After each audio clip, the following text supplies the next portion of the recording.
19 में आपका स्वागत है और न्यूज 19 की एक और खास पड़ताल लेकर मैं आपके साथ हाजिर हूं। दरअसल हिंदुस्तान और पाकिस्तान के बीच जो तनातनी है वो लगातार बनी हुई है और अब पाकिस्तान को ये डर लगने लगा है, सताने लगा है कि हिंदुस्तान की सेना किसी भी वक्त पाकिस्तान पर आक्रमण कर सकती है। उनको ये डर इसलिए लग रहा है क्योंकि हिंदुस्तान के अंदर हो रही हर मूवमेंट पर पाकिस्तान की नजर है, पाकिस्तान के राजनेताओं की नजर है और पाकिस्तान की सेना और खुफिया एजेंसियों की नजर है। यही वजह है कि कल सीसीएस की जो बैठक हुई थी दिल्ली में, प्रधानमंत्री नरेंद्र मोदी और अजीत डोभाल समेत रक्षा मंत्री, गृह मंत्री सब उसमें शामिल थे। उसके बाद पीएम मोदी ने सेना को, तीनों सेनाओं को खुली छूट दी है कि आप अपने हिसाब से इस स्थिति से निपटिए। आपको पूरी छूट सरकार की तरफ से दी जाती है और जैसे जिस तरह से आपको जवाब देना है आप दे सकते हैं, ये आपके ऊपर निर्भर करता है। उसके बाद पाकिस्तान को ये डर है कि पीएम मोदी ने जो छूट दी है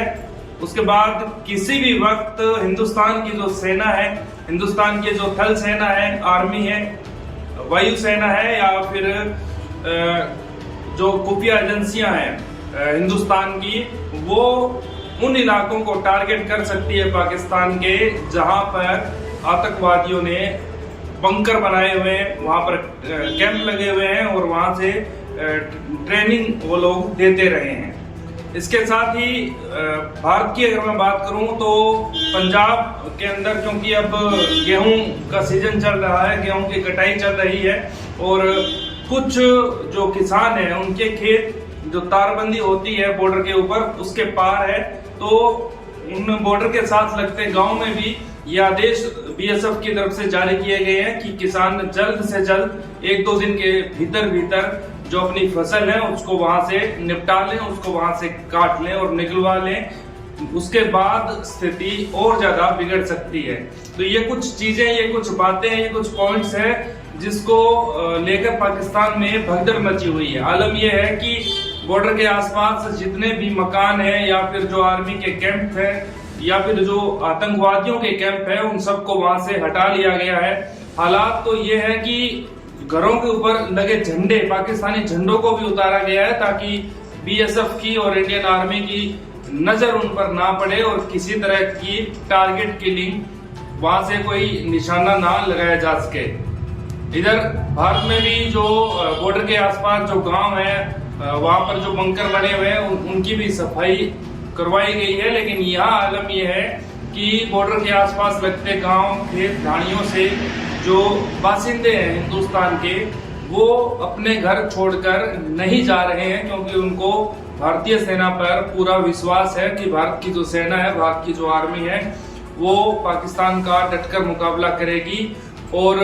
कड़ा प्रहार पाकिस्तान के ऊपर किया जाएगा, उन्हें कोई नुकसान नहीं होगा। वहीं दूसरी तरफ पाकिस्तान की तरफ रहने वाले लोग बंकर पर भी विश्वास नहीं कर रहे हैं। उन्होंने तो वहां गांव के गांव खाली हो गए हैं और वो बॉर्डर छोड़कर, अपने घर छोड़कर वहां पर चले गए हैं क्योंकि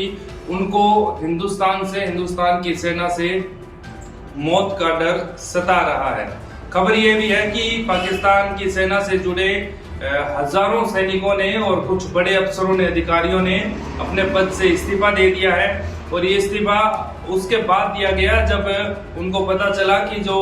सेना प्रमुख है पाकिस्तान के आसिफ मुनीर और जो रक्षा मंत्री हैं उनका परिवार पाकिस्तान छोड़कर बाहर शिफ्ट हो गया है, यानी कि यूके, इंग्लैंड और अमेरिका में उनका परिवार शिफ्ट हो गया, जिसके बाद बहुत से ऐसे सैनिक जो सेना के साथ जुड़े थे और जिनको किसी भी तरह का डर सता रहा था, तो उन्होंने कोई ना कोई बहाना लेकर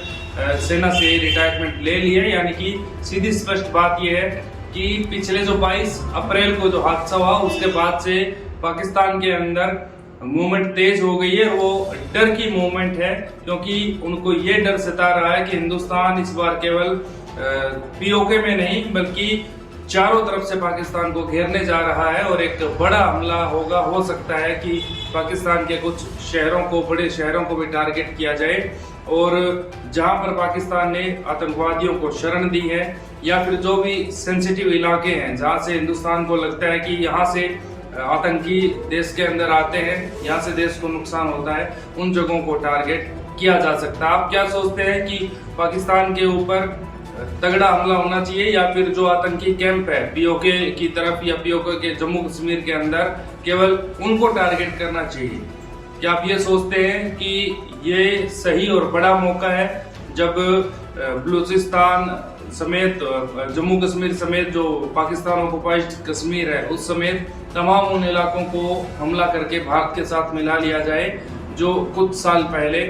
पाकिस्तान की तरफ चले गए थे? आपकी जो भी राय है आप कमेंट बॉक्स में जरूर बताइएगा और इस खबर को अपने साथियों, रिश्तेदारों और दोस्तों के साथ शेयर जरूर करें। चैनल सब्सक्राइब नहीं किया तो आप यूट्यूब पर सब्सक्राइब करें और फेसबुक पर पेज को फॉलो करें। विकास रिपोर्ट कैसी लगी जरूर बताइएगा। मेरा नाम है विकास, नमस्कार।